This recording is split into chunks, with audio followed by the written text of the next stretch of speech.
Hello, I'm Tom Hanchett, community historian here in Charlotte, North Carolina, with a quick introduction to the charlottehistorytoolkit.com.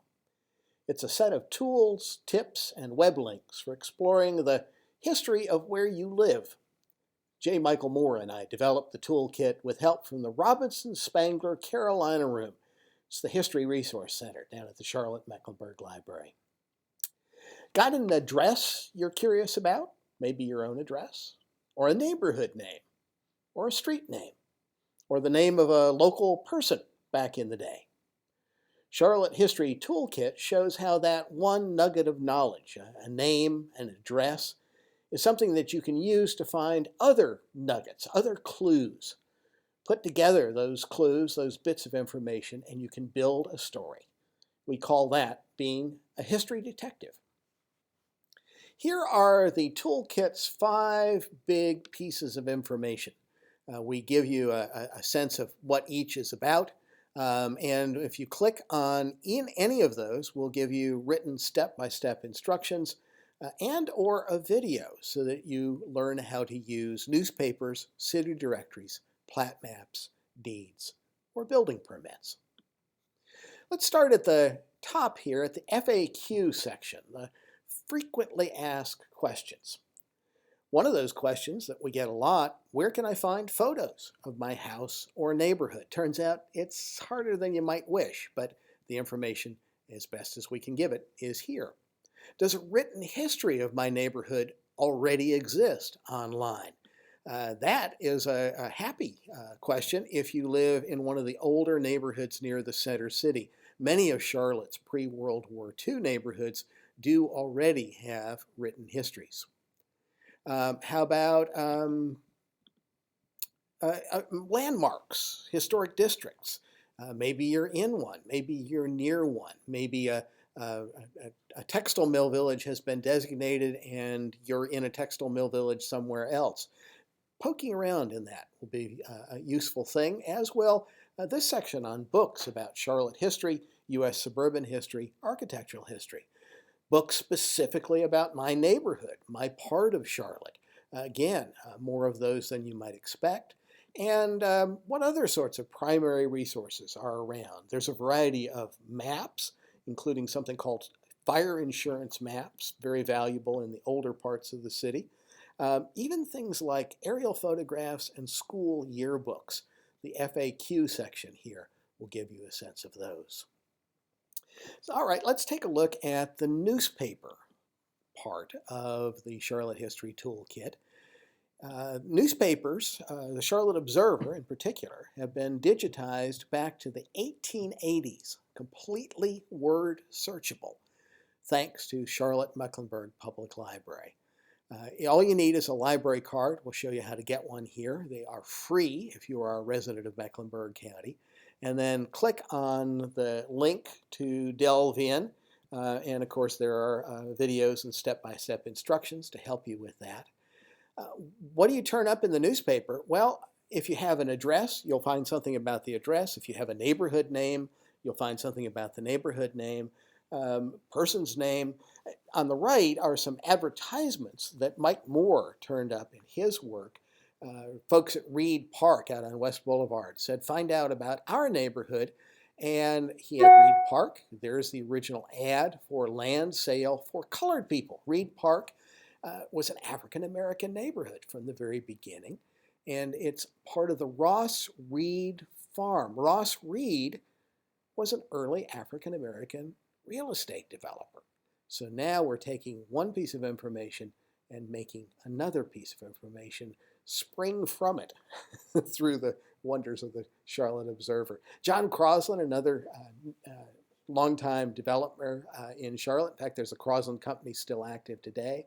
There's some of the early things they developed and a map of the early neighborhoods. Hidden Valley, here's an ad that says vets, no closing costs, no down payment. Follow that clue and you end up learning about the GI Bill, the help that was given to veterans after World War II to buy houses here in Charlotte and nationwide. So newspapers, good place to start. City directories, also very good places to start. whether you have a name or an address. City Directory comes out every year. It's a little bit like the old-fashioned phone book. Remember those? City Directory has a street section and also an alphabetical section listing residents and businesses alphabetically by name. We'll tell you how to use each of those sections. There's the street section. There's the alphabetical section. Here's a woman named Undine Graft. What a great name. She was the widow of Charles E. Graft. There's where she lived. How about Kenneth Gregg? There's his wife, Edna. He was a traffic manager at the Quartermaster Depot, which, if you follow that nugget, turns out to be a World War II installation now known as Camp North End here in Charlotte. So along with city directories, another thing to check, plat maps and deeds. Plat maps and deeds both are things that you find using a county database that keeps track of every single piece of property in Mecklenburg County. What can you find from a plat map? Well, you may never have heard of a plat map, but they are something that a developer is required to file every time they lay out a new subdivision. What do you find? Subdivision name. This is Mike Moore's neighborhood.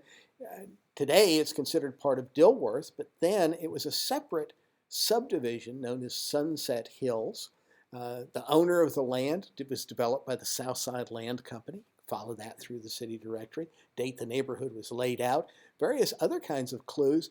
Here is an adjacent land use, Clark Griffith Ballpark. Today that's a Lowe's home improvement store, but back in the day it was a minor league baseball park. How cool is that? Deeds, the other information that you can find through that county database. Every single piece of property has a deed, not just for the current owner, but for all of the past owners. They show you the seller, the date of the sale, a buyer, and a reference to an earlier sale. Not all of the deeds will be listed on that database, but if you have the earliest deed, you can take that book and page and find the previous deed. That's something called chain of title, chaining the title back in time. We also tell you about restrictive covenants. Some deeds have restrictions about what kind of use can be on the property, who can live there, what kind of buildings can be built, and finding those and understanding them are something you can find out through charlottehistorytoolkit.com. Our last section looks at building permits. Probably a little less useful in terms of the clues that they provide, and also a little harder to get at. Building permits have not yet been digitized. You have to go to the Carolina room of the public library. All the building permits up to 1985 within the city of Charlotte are on file there. Building permit will tell you a builder, property owner, date of construction.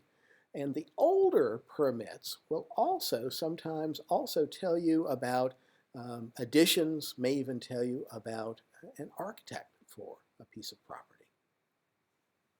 So we've got all these clues. How do you put them together to make a story? We have a sample story that shows you how to be a history detective, how to combine those clues. This is the Oaklawn Park neighborhood near Johnson C. Smith University. And they asked me to put together a neighborhood history. So Oaklawn Park, okay, that's a name. I went to the Charlotte Observer, and lo and behold, there is the very first ad, 1954, for Oaklawn Park Colored, another neighborhood, African American from the very beginning, developed by the Irvin Construction Company. So we've got a couple of different things to follow. And it's not just one advertisement. Here's the open house. This is the first house that was built in the neighborhood. Here's an article about why it was great to buy in the neighborhood. Children have no trouble getting to school in Oaklawn Park. Very walkable neighborhood. So you're beginning to get a sense of what it was like to live there. Plat maps. All right. Charles Irvin laid out the streets, but exactly what streets were included in Oaklawn Park? Here you go. And I knew some of them, but I didn't know one called Miles Court. So, okay, now I've got a street name. So I go to the city directory, looking up Miles Court. Here it is in 1958. Most of the houses are still under construction. By 1959, most of the houses are built up. So I've already learned something. One of the older residents on the street, one of the longer term residents, is Reverend Raymond Worsley. Well, let's look not in the street section now, but in the alphabetical section and see if he turns up. Yes, he does. Reverend Raymond Worsley. His wife was Magnolia. He was an instructor at Johnson C. Smith University. So now we know he's not just a minister, but also a college professor.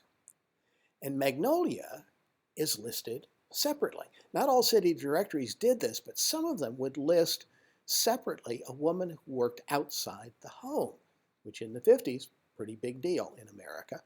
She worked as a nurse at the Northwest Medical Clinic. So we've got a lot of clues to follow now. Back to the newspapers. Let's plug in Raymond Worsley, and there he is. He was one of the first African Americans nationally in the Marine Corps. Wow. Deeds, yep, there are the deeds. Turns out the family owned that piece of property well over half a century. That tells you something about a neighborhood. And building permits, on the left is Irvin's original permit for that house on Miles Court. On the right is an addition that Raymond Worsley added in 1974, and it's a rear addition to be used as a den. Little tiny piece of information, but it enriches our story. So what you do is you weave all of those together, and we did that in a short form here for Oaklawn Park, giving you a sense of what you can take just out of those pieces we just found and build the basis of a neighborhood story. At the very end, a link to a longer history of Oaklawn Park where we really go to town and just use all of those clues and follow them all out. So, be a history detective. Check out charlottehistorytoolkit.com. If you get stuck, use the Contact Us button, or throughout the Charlotte History Toolkit, we give you links to the phone number and the email for the Carolina Room, the Robinson Spangler Carolina Room of the Charlotte-Mecklenburg Public Library. Thanks so much for being here. Check out charlottehistorytoolkit.com.